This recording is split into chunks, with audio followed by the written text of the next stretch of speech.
have some people who watch Paradox only for the sermon, and because we cut it out every week on YouTube. And so I want to start by calling out the spot on my shirt for anyone who's tuning in at this point of the service. You may be wondering what this spot is. It's snot. It's snot, and it's gross, and I don't have a change of a shirt. So if you're wondering why there's snot, it's because I go to regular therapy, and I'm in touch with my emotions, and I'm not ashamed. So that's where the snot spot comes from. Just a couple weeks ago, my wife and I celebrated our 14th wedding anniversary.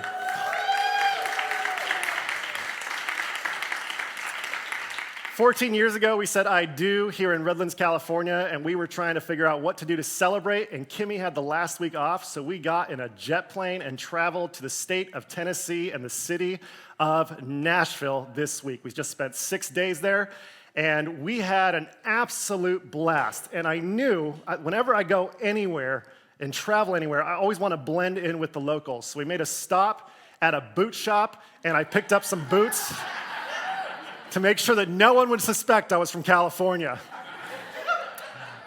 On night one, we went to the historic Ryman Auditorium, which was one of the best music venues I've ever seen. We saw a great Britpop band called Everything Everything open for a band from my era known as Keane. They sang a song, Somewhere Only We Know, that if you know what that song is, it's time for you to schedule your first colonoscopy. And a few days later, we went to the Station Inn, which is a legendary bluegrass festival. We paid $20 for 2 hours out of a concert with Green River Review, which they just blew our minds with their ability to play instruments and write songs. It was a great, great concert. We also were out to eat one day, my wife and I, and we noticed that a lot of people were around this record shop called Vinyl Tap. And we wanted to see what all the fuss was about in Vinyl Tap. So we went inside, and Oh Boy Records was hosting a showcase of all of their artists. And we got to see artists like Dan Reeder, Emily Scott Robinson, and of course the legendary Swamp Dogg, which I promise you there will be a sermon here very shortly about Swamp Dogg, but it is not today's sermon. And then the next day, we went to a showcase by Lightning Management in a bar called Third and Lindsley. In that showcase, we saw some great folk singers, including Willie Carlisle, and it was just a great time. The number one thing to do in Nashville for tourists is, of course, go to the Grand Ole Opry. It is a radio program where they host 2 to 3 times a week. A radio station hosts local country artists, and they showed us 8 different country artists that are either up and coming or mainstays of the country music industry. And they each played 3 songs. It was a great experience, even though I'm not a country music fan at all. Still really enjoyed it. And then we saw Matt Carney. We sat second row for this concert. It was a great show. His band was awesome. And after the show, we went out and we walked up and down Broadway just 2 nights ago. It was like 11:30 p.m., and we saw people, it was about 10:30 p.m. We saw people gathering toward the end of Broadway, and they were all holding up their phones, and we're like, who is it? And it was Keith Urban doing a pop-up show on the end of Broadway Street. And I cannot tell you what one Keith Urban song is, but man, is that guy a dynamic performer. And man, do I enjoy his concerts when they're free. It's great. Great value. We were about 20 rows deep from Keith Urban. It was unbelievable. He was releasing an album that came out yesterday, actually, and so he decided to do it with a pop-up show at the end of Broadway Street in Nashville. I tell you all this because we kind of ended up in Nashville by way of process of elimination based on the points we had on airlines and hotels. And I have to tell you that Nashville took my breath away. I absolutely loved it. And one of my favorite trips of my lifetime was going to Nashville with Kimmy. I can say that with confidence, and I've been to several places. And while it wasn't on my list before this trip, I have no problem saying that Nashville is one of America's greatest cities. And I just love this place. If you're from Tennessee, wow, what a gem that city is. And if you're from Tennessee, you know that when you come to California, you always have to complain about the traffic no matter how much you want to give us a compliment. So in return of the favor, I want to add a however. Your traffic's fine in Tennessee, but we got to talk about something. Because Nashville is a great city, but there's something that we just got to address. Here is downtown Nashville, and not too far away is a park known as Centennial Park. And there, in the middle of Centennial Park, is a full-size replica of the Parthenon in Athens, Greece. I did not know this existed until we went to Nashville, and I could not believe that a full-size replica of the Parthenon exists in the middle of a park in Nashville, Tennessee. And it's prominent. This thing sticks out. They don't want any trees covering it, so there's no trees around. And they did their best to make a faithful recreation of the Parthenon in Athens, Greece. Now, if you know your Greek history, you know the Parthenon in Greece was actually destroyed in the 17th century. And this recreation is not a recreation of the destroyed version that many people go to Athens to see. Instead, this recreation is how the Parthenon used to be. Now, this was puzzling to me for a number of reasons, and I started Googling around to try to figure out what on earth this Parthenon was doing in Nashville. And I came across this article in which an author that was a local Nashvillian said this. She said, "The Parthenon has since become a staple of the Nashville experience, often eliciting questions like, not, wow, this is incredible, or how beautiful. Instead, the question is, why is this here? What is this doing here?" And when you look at the history of this Parthenon in Nashville, the history is Tennessee wanted to celebrate 100 years of statehood, and because Nashville's the capital, they were hosting this party in Nashville to celebrate their centennial as a state. And so they decided to build replicas of all the wonders of the world. And they said, oh, we can't build a life-size replica of the pyramids, but we could do it of the Parthenon. So they built it back 100 plus years ago to celebrate the fact that Tennessee had been a state for 100 years. Now you may say, why the Parthenon? And the answer is, Nashville actually used to be referred to as the Athens of the South. And when I asked why that was, or looked around on Google why that was, it's because Nashville used to have a real strong priority for public education and had a massive reputation as being known as the people who will educate your kids for free. Just like today, right? This is what we all know Nashville for, right? And I've never heard anyone refer to Nashville as Athens of the South. I didn't see it posted on any sign anywhere except next to the Parthenon. And as you can imagine, Tennessee as a state didn't have as much money as the Greek Empire, so they cut some corners to save some money. Instead of making it out of marble like they do in Athens, Greece, they actually did some aggregate cast concrete, which, not quite the same, guys, not quite the same. However, in the 80s, the 1980s, they spent a bunch of money to redo the inside and make it more accessible and also air condition it. And you can see a life-size statue of Athena that was in the original Parthenon back in Athens, Greece, but has since been destroyed. Now, my main beef to pick with Nashville about this is if you go to the gift shop at the Parthenon, you will see that they refer to this building as the Parthenon. The Parthenon, not a Parthenon in Nashville, the Parthenon. And I have to tell you, if I said to any of you, hey, I'll meet you at the Parthenon in 2 weeks' time, and you show up in Nashville instead of Athens, I don't think we can be friends anymore. This is a Parthenon. It is not the Parthenon, right? Not only that, but there is a plaque outside of the Parthenon that talks about how this building got built. And they have the audacity to list the architects and contractors, and they forgot to list the original Greek architects, Ictinus and Callicrates, whose design they completely ripped off. I thought this was an injustice for people who lived 2,500 years ago, but that's just me. Anyways, I point all of this out because there is a story in Scripture that takes place next to the Parthenon, not in Nashville, but instead in Athens, Greece. And as you can see in Nashville, the Parthenon that's there looks like it's just part of the lawn, right? If you go to Athens, Greece, though, the Parthenon at the center of the city is on top of the highest hill. And no matter where you go in Athens, you can see the Parthenon from wherever you are. And people actually used it to guide them for directions as they navigated the city. Back in 2007, I had the opportunity to go and visit the Parthenon in Athens, and it was a great experience. You can see I'm very happy here. Not like just a few days ago where I was just confused. I was confused by this whole thing. But the story that takes place in Scripture here in the shadow of the Parthenon, I think it's worth discussing today when we talk about healthy spirituality, because it's a story that's often misunderstood by Christians, but is incredibly progressive, inclusive, and generous in the way that Christianity embraced people who were not like them. So, the way this story unfolds on a hill that's on the other side of this picture, it's a hill that's known as the Areopagus. Let me hear you say Areopagus this morning.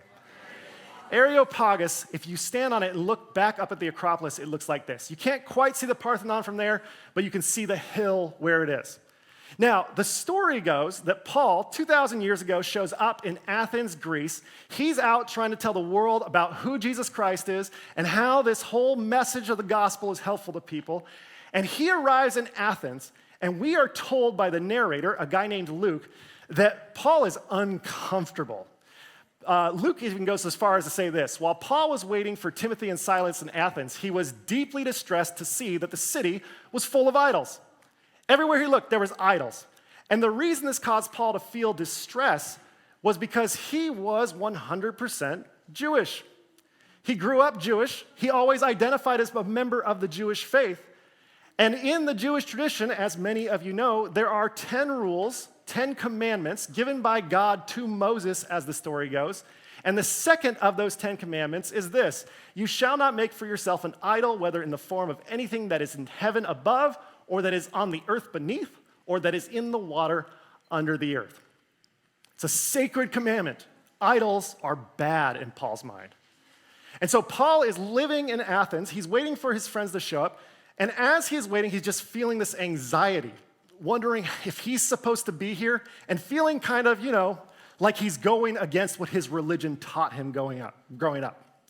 So as you think about that, there is a story about Paul going to the Areopagus, which is a place in Athens that looks at the Acropolis, but also is a place where scholars meet to discuss philosophy, religion, the divine, and humanity all at the same time.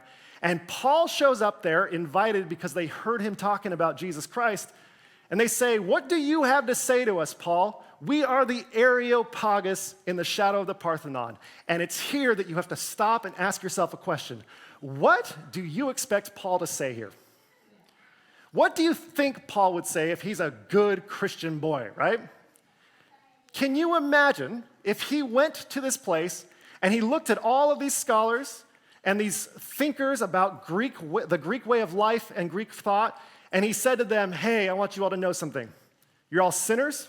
You need to accept Jesus Christ as your Lord and Savior, welcome him into your heart, and you need to say that I am sorry for my sins, and then you will qualify for salvation." We expect Paul to say that because that's usually the pitch people give when they want people to convert to Christianity with them. But Paul doesn't do that. Instead, he addresses the Areopagus this way. He says, "Athenians, I see how extremely religious you are in every way," which is the nicest way he can say, "Man, there's a lot of idols here. I see you're very religious. Tell me about that." He goes on to say, "For as I went through the city and looked carefully at the objects of your worship, I found among them an altar with the inscription, 'To an unknown God.'" He embraces what their religious tradition had, and he tells them about it. He goes on to say, "What therefore you worship as unknown, this I proclaim to you. For the God who made the world and all that is in it, the sovereign of heaven and earth, does not live in sanctuaries made by human hands and is not served by humans as if in need of anything. No. God is the one who gives everyone life, breath, everything. From one person, God created all of humankind to inhabit the entire earth and set the time for each nation to exist in the exact place where each nation should dwell." Paul goes on, "God did this so that human beings would seek, reach out for, and perhaps find the one who is not really far from any of us. The one in whom we live and move and have our being. As one of your poets has put it, we too are his offspring." Now, upon hearing that quote, we should all stop and say, which poet said, "We too are his offspring"? And the answer is a poet named Aratus, who lived about 300 years before Paul would visit Greece. Now, Aratus wrote a poem that I cannot pronounce. It starts with a P and an H, and then I lose it after that. But Aratus wrote a poem about Zeus and the religion of his day 300 years before Jesus walked the earth. The poem goes like this. From Zeus let us begin. Him do we mortals never leave unnamed. Full of Zeus are all the streets and all the marketplaces of men. Full is the sea and the heavens thereof. Always we all have need of Zeus. For we too are Zeus's offspring, and he, in his kindness unto men, gives favorable signs and awakens the people to work, reminding them of livelihood.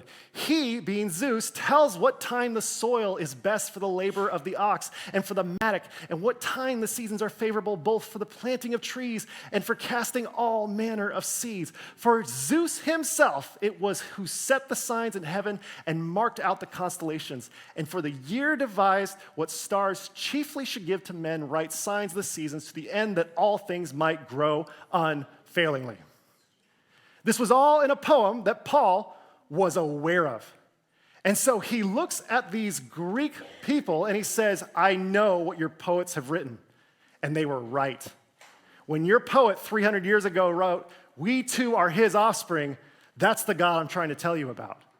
And you may call him Zeus, but we're all experiencing the same thing. There are few pastors doing anything as progressive and innovative as what Paul is doing at the top of the Areopagus in this moment. He goes on to say, if we are in fact children of God, then it's inexcusable to think that the divine nature is like an image of gold, silver, or stone, an image formed by the art and thought of mortals. And he's talking specifically about this sculpture of Athena that resides just over this hill in the Parthenon.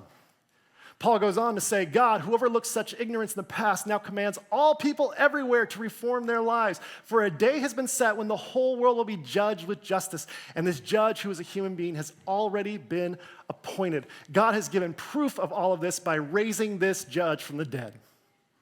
And Paul then sits down. Now notice that while Paul talks about resurrection, he does not name Jesus Christ explicitly.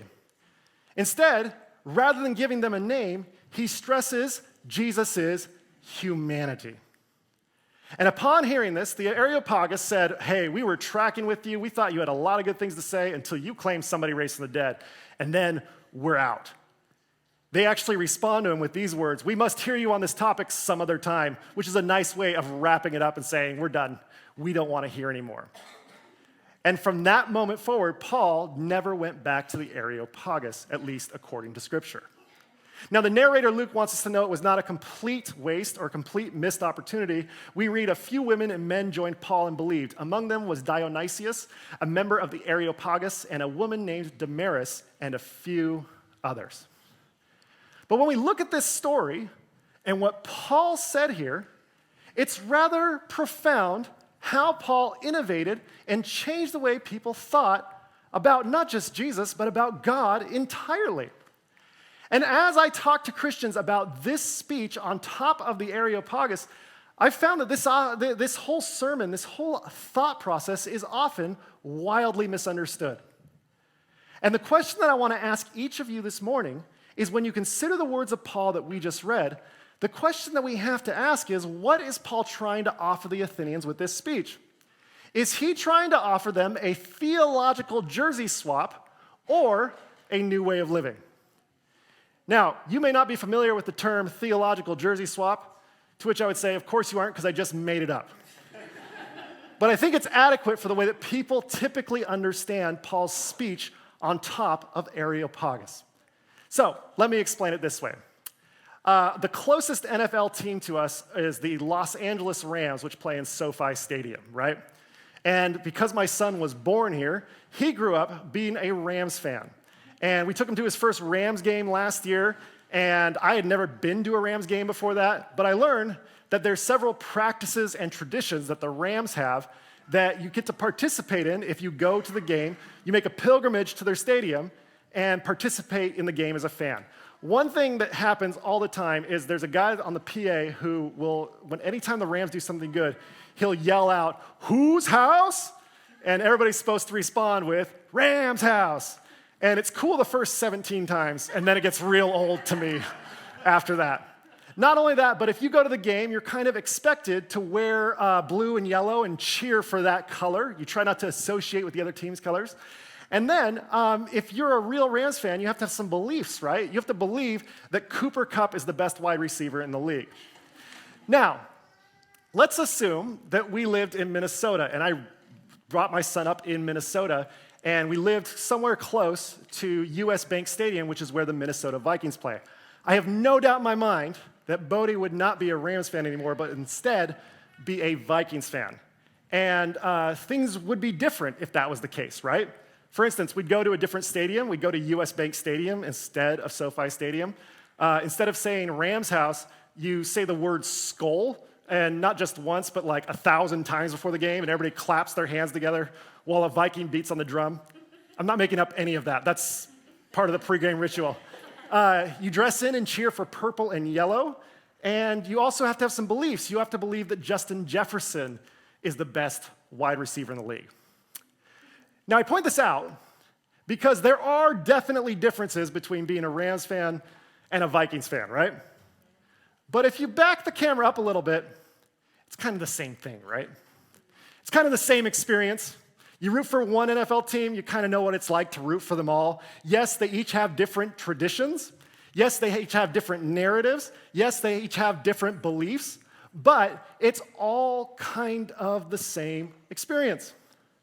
So when we talk about what Paul said on Areopagus as he was speaking to the Greeks about who Jesus was, we would expect Paul to come into this place and tell the Greeks about Jesus in a way similar to this.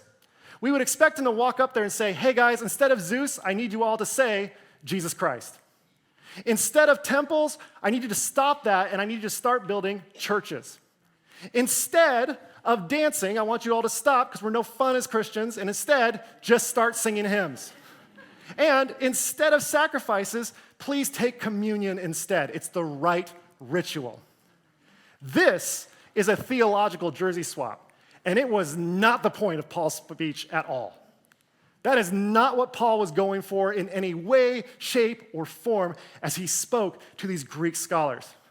Instead, Paul had a different way of thinking, and he said, "I have experienced a transformation personally with this, and I want you to experience this as well. I used to believe that God could be contained within a building, but you know what I found? God cannot be contained in a building made by human hands. I used to believe that God could be contained in a set of rules. God cannot be contained in a sculpture, in a set of rules, or with mere words. I used to believe that God is only in small select parts, but I have found that God is not really far from any of us. I used to believe that only my people understood God, but your own poets, when I read your poetry, you guys get it too." Now, it's here that a Christian may say, "Oh, wait a second. How can the Athenians know about Jesus Christ or God without ever hearing the name Jesus Christ before Paul showed up?" And to talk about that, you have to look really closely at the writings of Paul and the epistles and the story of Paul's missionary journeys around the Mediterranean Sea, because he constantly did something like this where he talked to people in a language they understood rather than trying to run into their places and say, "You need to switch jerseys, you're on the wrong team." Here in Athens, Paul goes from Jerusalem, the church in Jerusalem, which is headquarters of the early church, and he goes to Athens, and people assume that he's going to tell them about Jesus Christ, and they're going to convert in droves. But that's not the way Paul went about things. Instead, he says, "You already know this God." He did something in another town named Lystra, which is in modern-day Turkey. He walked in this town with people who had no familiarity with Judaism, and he started talking to them about who this Jesus person was and how they already knew him. We read, "We have come with good news to make you turn from these empty idols to the living God, who made heaven and earth and the sea and all that these hold. God did not leave you without personal evidence of the good things being done for you. God sends you rain from heaven, makes the crops grow when they should, and fills your heart with food and gladness." You already know this God, Paul said. And this is a profound way of talking to other people outside your religion that I think Christians can learn a lot from today. It wasn't just Paul either. A contemporary of his, yet a little bit younger, was a man named John, who was an apostle who followed Jesus around while Jesus was on this earth. And as he was following him around, he started to learn about what was important within religion and what was not important. And toward the end of his life, a few decades after Paul said these words at Lystra, John wrote down some words that embody also what Paul was teaching. This is early Christian thought at its best. John said, "Beloved, let us love one another because love is from God, and everyone who loves is born of God and knows God." Well, who here has loved someone or something? All of us, right? And because of that, everyone is not far from God. Understand how much this changes our perspective on healthy spirituality. All of a sudden, John and Paul and all of the early Christians and disciples wanted something different from us. Stop thinking of God as an object to worship. The sin of idolatry is real. You don't have to try to contain God in a picture or in a sculpture or as somebody who needs to be worshiped. Instead, think of God differently, they were saying. They wanted people to see how instead God is present and alive in every act of love. And every human being, whether they were born 200,000 years ago or they were born just this past week, can experience the presence of God because we believe in a God who is infinite. The implications continue to go. We read about how they want to embrace the nearness of God in your own finite existence. When Paul says to the Areopagus, God is not far from any of you, he meant it. And then we think about how we need to celebrate every human being experience God in their own way. Because if everyone who is loved or received love is experiencing and knows God, then everyone has something to teach us. We are in a series called The Basics of Healthy Spirituality. This is a series about how we live in a multi-religious world and still find value in Christianity, but also grow an appreciation for other religions or philosophies. Last week, we talked about the 6 basics. We introduced them, and we talked about how God is good. Today, we are talking about how God is love. And this is 100% directly inspired by Paul's speech at Areopagus and John's words when he says, everyone who loves is born of God and knows God. And the question I've asked so many Christians is, do you actually believe this? Because everyone reads over it real quickly and they never stop to ask themselves the implication of what this means. For instance, let's say you know an atheist who loves their son. Does that person know God fully? Well, with our language, the answer is yes.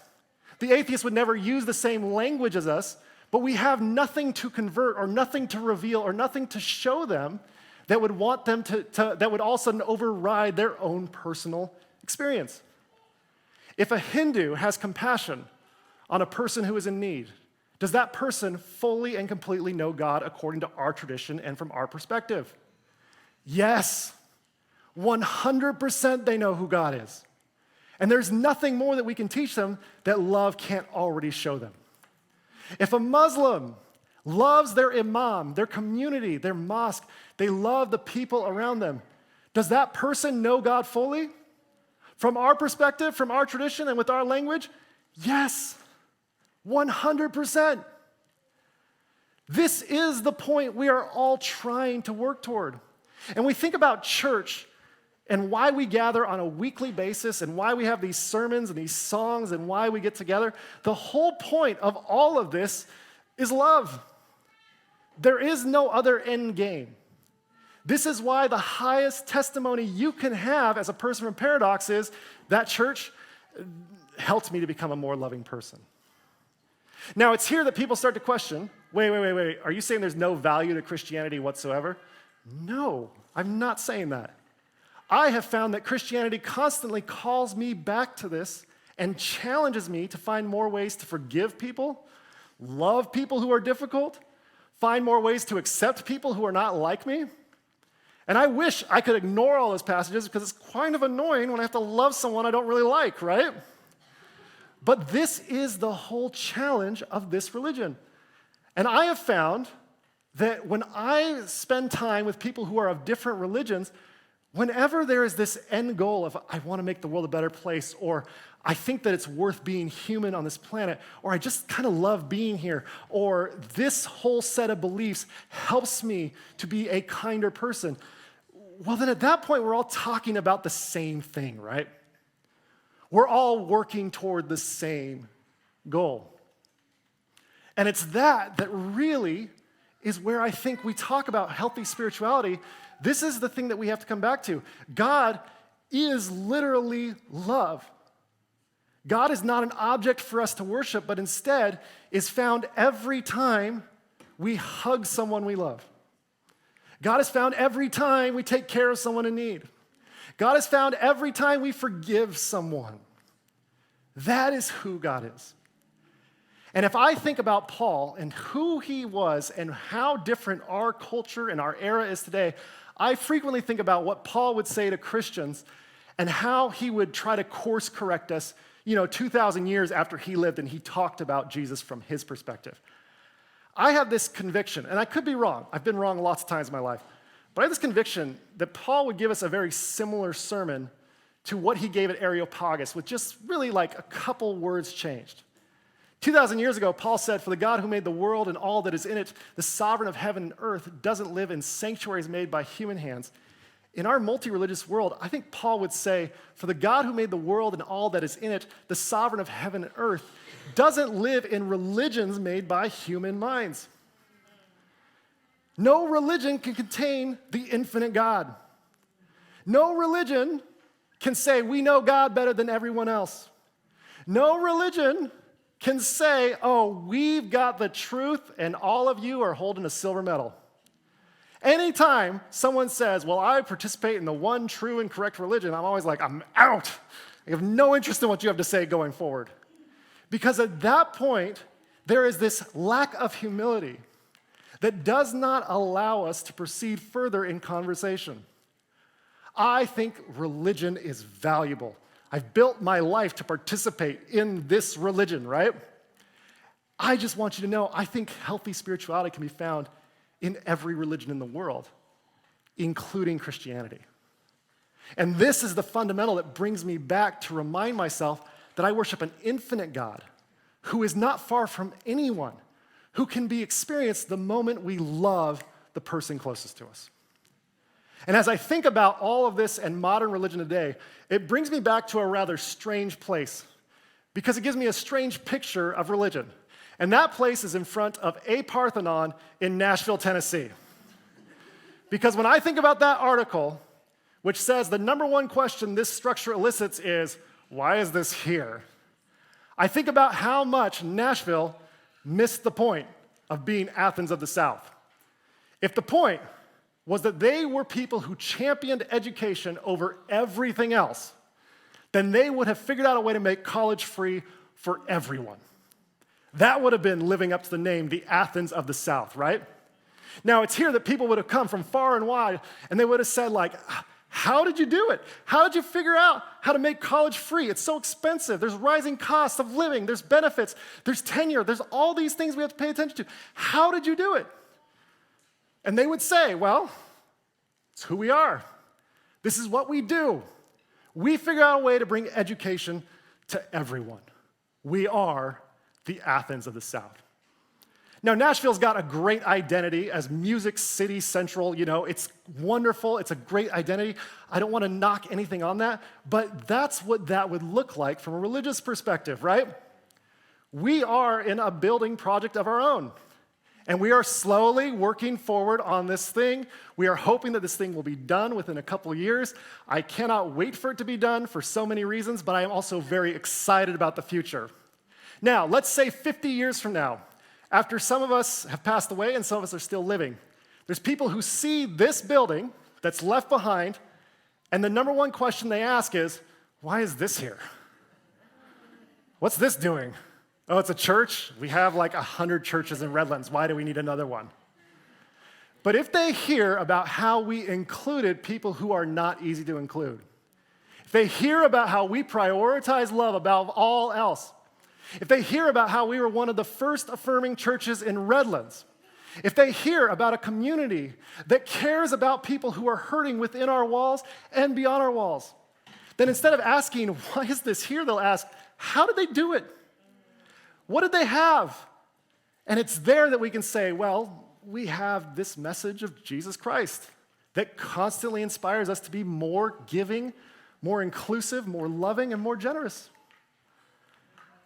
And when I think about conversion, and people ask, why conversion today, or what does conversion mean in 2024? For me, you convert to a religion if you feel like it can help you become a more loving person. And if your religion is leading you away from love, you should leave. Because if we take 1 John 4:7 seriously, then that religion is leading you away from God. Personally, I think about funerals and passing away and what people say at the end of your life. When you think about religion and the role that it has in your life, will they mention, hey, this person was a Christian, and everyone goes, what? Why is that here? I didn't know that about them. They didn't seem to do anything with their life that really seemed to matter to them. Why is this here? As opposed to if you live by love, if you trust love in some very hard situations, if you forgive extravagantly, if you find a way to love your enemies, and they talk about your faith, whether it's Christianity, whether it's your philosophy like atheism, whatever it is, people, instead of asking, why is this here, will ask, how did she do it? How did he do it? How did they do it? How did this work? Because none of what they are saying makes logical sense. And the answer is, they believe that God or humanity cannot be contained within a building. God cannot be represented by a sculpture. God is so much bigger than any of us can imagine and so much closer than any of us know. God is everywhere, and God belongs to everyone. My friends, may your faith in God always lead you into greater love. And may you trust God's presence is found in every act of love. And may all of us become more loving people. Amen.